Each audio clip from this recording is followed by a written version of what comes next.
Hey guys, welcome back to Home Built, and this week we are back on the Alfarrari and delving further into our steering issues.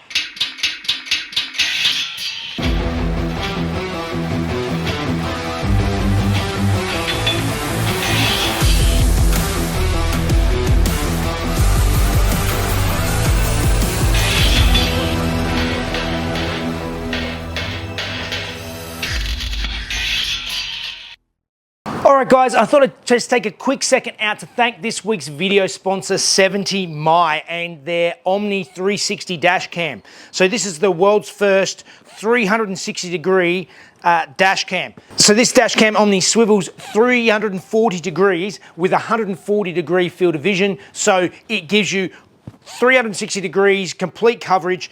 So you can see that it comes with all the stuff you need to mount it, including the charging cables, adhesives and all the rest of the bits and pieces, and a handy little trim tool. It's probably better to mount it a little bit lower than I have so that it can see underneath the mirror, and you can clip it on and off of the mount with a simple twist. So I tuck the wires with the handy trim tool provided. Opening up my fuse box, the wires are clearly labelled, and I wrap them around the outgoing leg of an existing fuse, constant power and switch power, and then just ground to the chassis. I just close it all back up. And it's easy as that. Shoot left. Shoot inside. And you can see how crystal clear the nighttime footage is as well. Another really cool feature is the AI motion detection that can capture suspicious behaviour even while the car is parked. And the benefit of the Omni is if it senses a crash, it will actually turn towards the accident and it records 5 seconds before and 10 seconds after automatically so that you capture everything that happened. So it records in full HD and 1080p at 60 frames a second so you don't miss anything and you can pick up all those little details. Even if your car's broken into while it's parked, this will turn around and face the interior of the car and be able to catch whoever is doing the deed. So I've been running the 70 My dash cam in my car for quite a while and it captures all sorts of things like some people doing some very silly things, as you can see here. So on this day, the driver behind was very impatient and decided to overtake on the wrong side of the road, over double white lines, around a blind corner. Very dangerous. Yeah, these sort of situations are not safe, and it's good to be able to protect yourself and your family and whoever is driving in the cars. So it's just nice to have that peace of mind that you're covered. So go and check out the Dashcam Omni. There's a link in the description, and if you use my code, you can get 15% off with 15 HBBJ at checkout. And go and check it out. Help out the companies that help out the channel because it keeps this this whole crazy process going. All right, guys, back to the build. All right, guys, welcome back. And I know it's been quite a few weeks since I did any work on the Alfarrari. I've been busy on the Frankenhauler, but a lot of that has just been waiting for my steering rack to come. In the previous episode on the Alfarrari, I talked about the steering geometry. I talked about Ackerman and bump steer in detail. I think a lot of you got something out of that, even with my dodgy explanations. If you missed that episode and you want to catch up, I'll put a link up above. And like always, do the things that like and comment on the videos. It all really helps out the channel. Now, so a lot of people gave me some suggestions for steering racks, like I mentioned, and gave me all different sorts of dimensions. And thank you very much to those who sent me through some suggestions because it helps me narrow things down. Now, there was one thing that kept coming up in the comments that a lot of people were asking, how many turns lock to lock is the rack?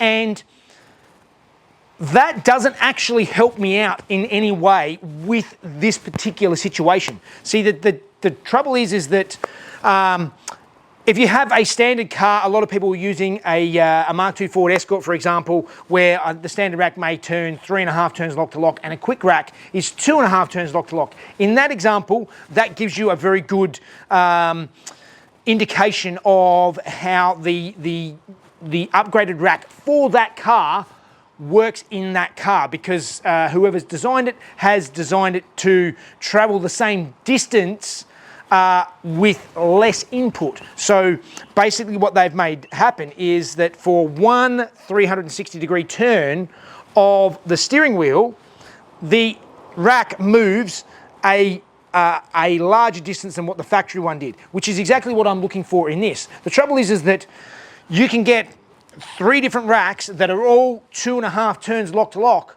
but the ratio of the gearing inside the rack is not necessarily the same. So one rack might move 50 millimeters per 360-degree turn of the wheel. The rack will move 50 millimeters. Another one might move 60 millimeters or 40 millimeters. Like they vary widely because it's all dependent on the ratio of the rack and the arms that are actually on the wheels of the car and the car itself. There's lots of factors. So now I did a bunch of looking into it. A lot of people, as I said, suggested the Ford Escort Mark II racks because they have the upgraded rally racks. The Escort is a front rack car, so and what that means is it is in front of the pivot of the wheels. So if you put a front rack, a right-hand drive front rack behind the wheels, when you turn the steering wheel, it would actually turn the wheels opposite direction to what you are turning the wheel. Now, what you can do is you can get a left-hand drive rack and flip it over and run it on the back of the axle, and then you will actually get the wheels turning in the correct direction. So I could have done that, but the mounting points are all completely different, and everything is very, very different from what I currently have in the car. So that's why I kept searching, and what I actually found was this. So this is a quick rack for a Toyota AE86. It's the Toyota Sprinter, the Hachiruku. This appears, at least from all the photos and everything I've seen, to mount. The mounting points are very similar to the rack that I currently have in the car. All the dimensions, at least visually, look very similar. So I was hoping that this could be a relatively straightforward install into the car.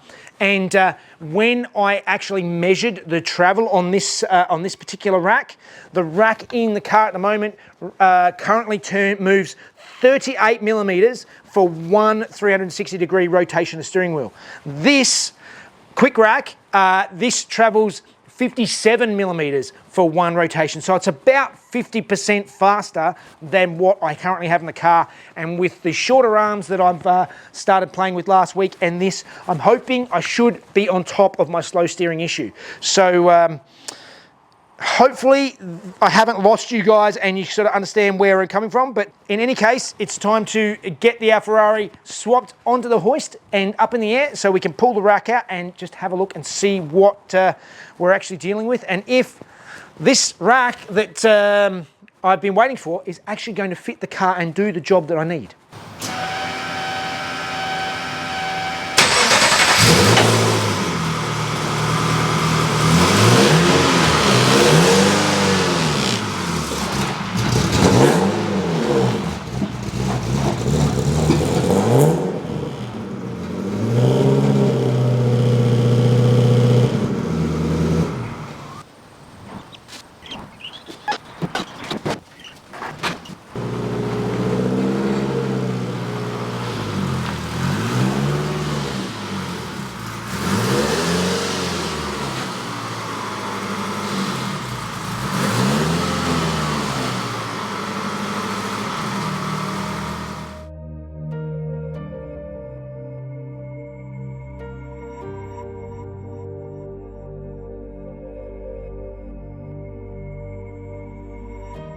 All right, so initial inspection is that a lot of the angles and stuff seem to be very similar on the new rack to the old rack.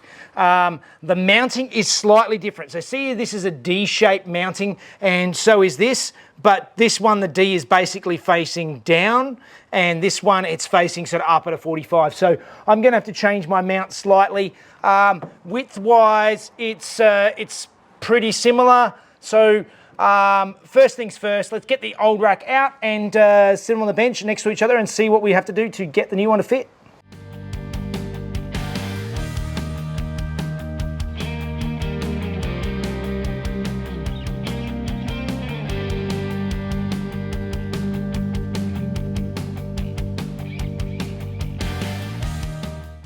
Okay, so looking at these racks next to each other, as I said, they are quite similar in the style of construction.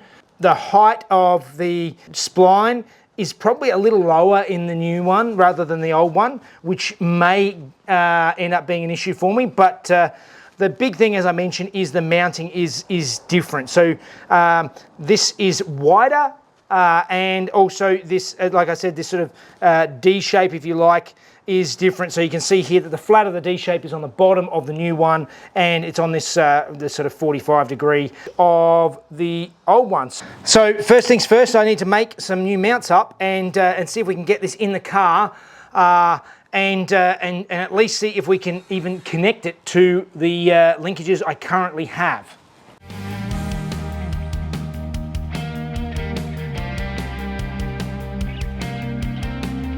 All right, so I can actually get the steering rack in and meet up with the current steering shaft, so that's all good.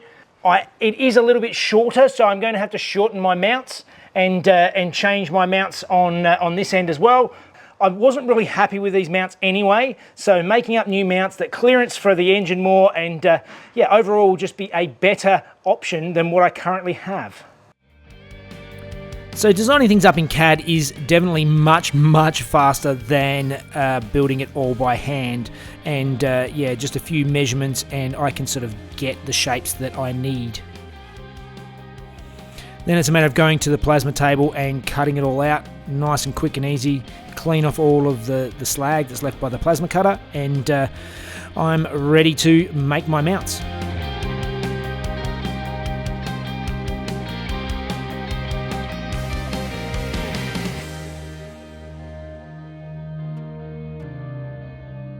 Then I start assembling the pieces I've cut out, clamp them together and get everything sort of in the layout I want, and then tack them together with the TIG. I add some captive nuts in there as well so that I don't have to worry about that later. Alright, so I spent a bunch of time then drawing up in CAD and cutting out these sort of mounts for the steering rack. Now, the way I did it the last time took so much time making by hand. It's so much nicer being able to have the CNC plasma table just to be able to cut these things out and get them into the shape straight off the bat. It makes it so much easier, whereas the last time I used a piece of sort of square tubing that I actually sort of cut and ground by hand and made these mounts. It was very time consuming. These have come together much more quickly. I've left a solid base on them so that I can mount them in and then cut it out later so that they don't splay. I'm going to weld them into where they need to be, sort of loose, and then I can add extra bits and stuff like that. I already have put some captive nuts in either end, so that's all good. This is basically the squared end, and the other one is the rounded end. So I've got to make this up now, and then we'll look at what we need to do to put them in the car.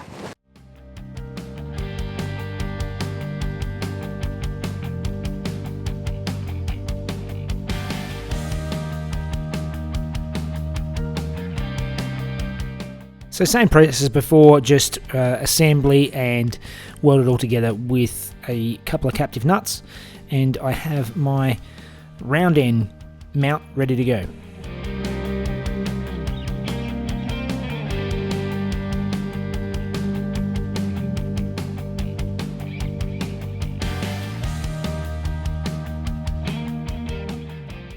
All right, so with some trimming, I've got my mount placed in roughly where I think it needs to be. It's just basically clipping on by the taper there. I will fill in some of these other spots and secure it a little bit more solidly when I weld it in, but for the time being, that's a good spot to be able to test to see if it's going to work. So now I need to do something about this side because this current mount is too far this way. I need to move it this way to actually fit the new mount.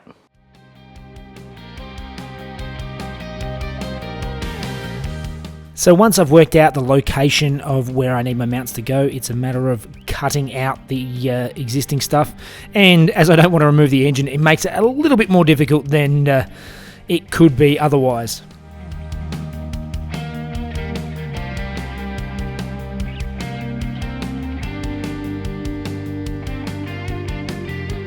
So here I'm making the bottom half of my D-shaped mount. So this is the bolt-on piece, and using a piece of square tube, it's a little bit wider than what I need, so I've sort of trimmed it down, and I'll weld it together to make a nice sort of reinforced little mount.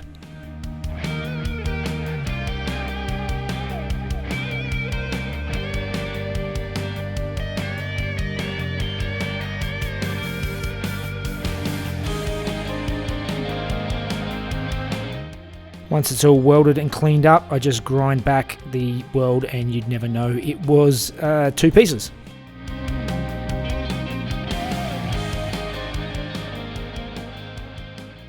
All right, let me take you through what I've done here. So you can see there's a little notch in my normal plain round mount, and that is the piece of the old mount that I left in place just so I can get the positioning of the rack in the exact same spot. So that curve now matches up perfectly with my new mount, making sure I've got just enough room, 10 mil around the engine, all that sort of stuff is all sorted. I've tacked that into place, so now I can come over to this side, and thankfully, even though it's a D shape, basically the curves are still there because the D shape is a 50 by 50 millimeter box around a 50 by 50 millimeter square. So what we've got over this side is that this mount is just sitting in place, and I can rotate it backwards and forwards to try and get the angle correct so that my steering shaft all lines up and has enough clearance and everything, but I can do it with the other end being bolted on.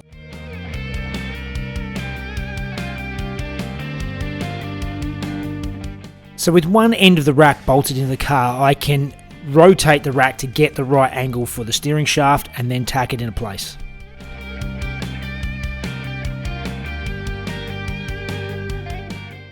All right, so we have the steering shafts connected on, and the bolts in. We have everything mounted up, and it's in the correct spot. So that is my first win. So now I'm happy with the location. We need to get on and weld the mounts in solid.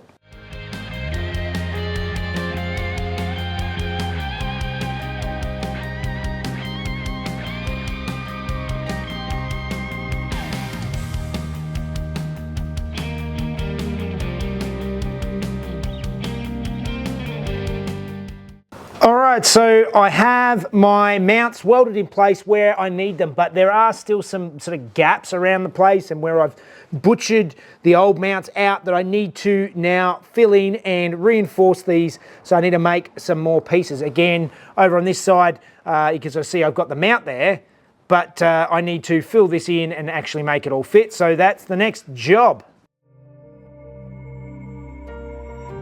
So with a bit of cardboard aided design, I can make up my little shapes that I need to be able to fill in the voids in the mounts.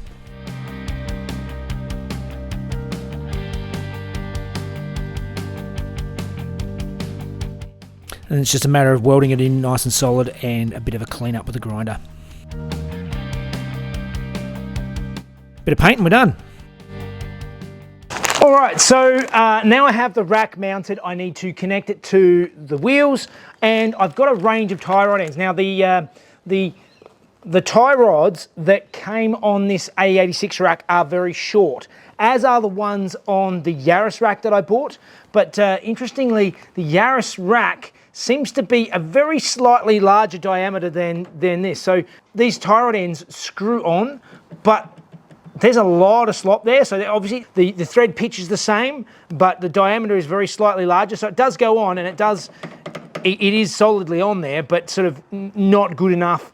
So I'm going to have to do a little bit of research. But the Yaris tie rod ends themselves, the taper on the end, if I can take this nut off, does fit nicely into the Alfa spindles and that taper. Whereas I borrowed some tie rod ends from my mate Benny, and these are for his Toyota Cresta, and these also Toyota obviously, but these actually bottom out. They're actually a bigger taper, so they don't fit. Whereas I've got some other ones, again, the ones that were for the Ignis rack, the old rack I had in here, these are a smaller tie rod, so they won't screw onto the rod itself. So there's a bit of mixing and matching I've got to do here, but I think for starters, I can screw these on and lock them down. They are nice and solid, at least enough to test, not something I'm going to stay working on. I might try and track down the proper A86 tie rod ends and order some of them. But the good thing about being Toyota stuff is there's lots of options of different sizes and different lengths that I can mix and match with. But for starters, what I need to do is I need to take off the steering arm that I modified previously, and I need to modify another one for the other side to match, because I've already gone through the bump steer on this. I'm happy with the bump steer in this case. The location of the rack's in the same spot, so the bump steer will be the same. Let's do it. So I still have the jig set up for when I made the driver's side steering arm, and what I need to do now is transfer the measurements all over to make the exact same thing in a mirror image for the passenger side. I take a lot of time here to go backwards and forwards and do a lot of measuring, really get it in the exact right spot so that we have two symmetrical arms, even if it's just for a test.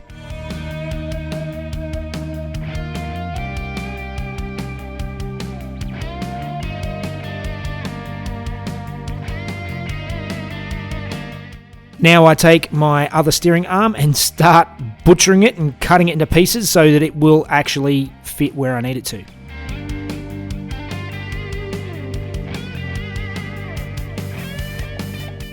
And by bolting on either side where I need and just basically using the leftover piece to join it in the middle, I have a second steering arm.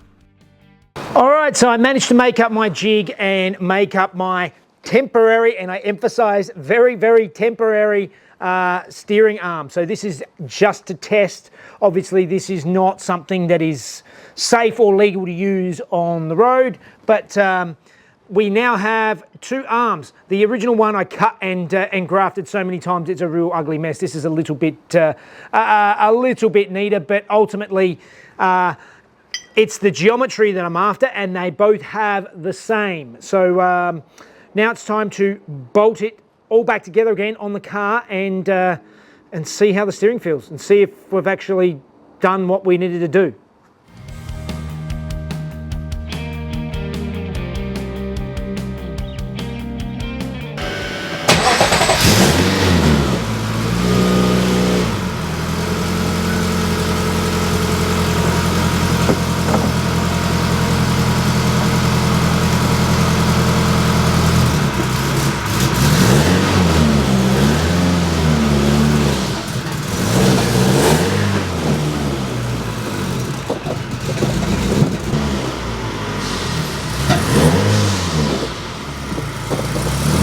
That feels better. That's how it should steer. Yes. That is much better. Yeah, that I can live with.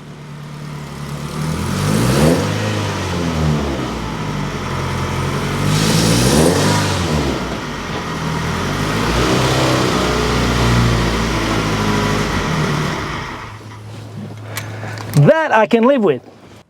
All right, finally we have steering that doesn't feel horrendous. Now I've got to get some tie rod ends that work, because currently that doesn't work, so it may be a combination of tie rods and rod ends and whatever it takes to get them to actually work the way I want. But that's the easy bit. I'm going to design up the steering arms in CAD. I'll probably 3D print them first just to make sure they're the same as what I currently have, and then I will actually get them CNC machined. So I've got some billet CNC steering arms that are nice and safe and usable on the road, on the car. Still, I actually haven't checked the lock stops. If the car turns too far now, which it may, I can just turn up some stops to go on the ends of the rack to basically stop the rack, to limit the travel to whatever I need. That's easier to turn up on the lathe later. But as it is, it's working, and I have I believe my solution, which is amazing. Power steering's not working properly. Yeah, there's a bunch of things that still need to be sorted, but the car works, and the steering, I think I have my solution. So we're getting there, which means that's it for this week, but more coming very soon in the Alfarrari and also on the Frankenhauler. But I think it's time for fun facts with Mrs. Jeff.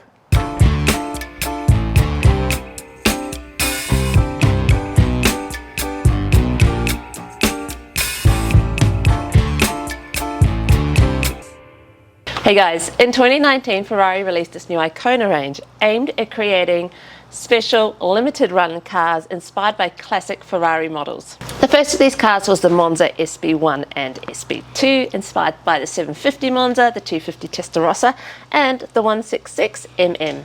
The SB1 and the SB2 refers to the number of seats, with the SB1 weighing about 20 kilos less than the SB2 due to a lack of passenger seat. The cars are loosely based on the 812 Superfast, using the same driveline with similar chassis and interior components. They feature scissor doors and don't have any windscreens, using what Ferrari terms a virtual windscreen, which is supposed to deviate airflow away from the driver. You just have to hope that you're not following a truck which kicks a stone up into your face. A total of 499 units were built with a price of 1.58 million euros before any options. All right, well, it's another successful week. We got the Alfarrari steering at least a plan, and it looks like it's going to work, which is a big step. There's still a lot to do as far as making those steering arms and bits and pieces, but we'll get there. We'll get there. Yeah. Thanks to Eugene Torto, who sent us this from Pennsylvania. Yes, which is ET Garage on YouTube by the sounds of things, and yeah. It'll be nice to have a truck plate on the wall. Definitely adding to my collection and getting quite a range of plates now. So we've got a lot of northern ones. Yes, lots of northern, the US and Canada. So yeah. All right, like, subscribe, let Jeff know what you think, leave us your comments, and if you want to help him out and, well, help out the channel, Patreon is be much appreciated. See the videos a day early if no ads, and I think that's everything. That's it? That's it. All right, guys. All right. Have a good one. We'll see you next week. Bye. Hey guys, in 2019, Ferrari released its inspired by the 250 Testarossa, the 750, whatchamacallit, with the SB1 weighing. Okay. The SB1, the cars are loosely based on the 812. See, stop talking. The cars are loosely based on the 812 Superfast with similar The cars are loosely based on the 812 Superfast with similar driveline.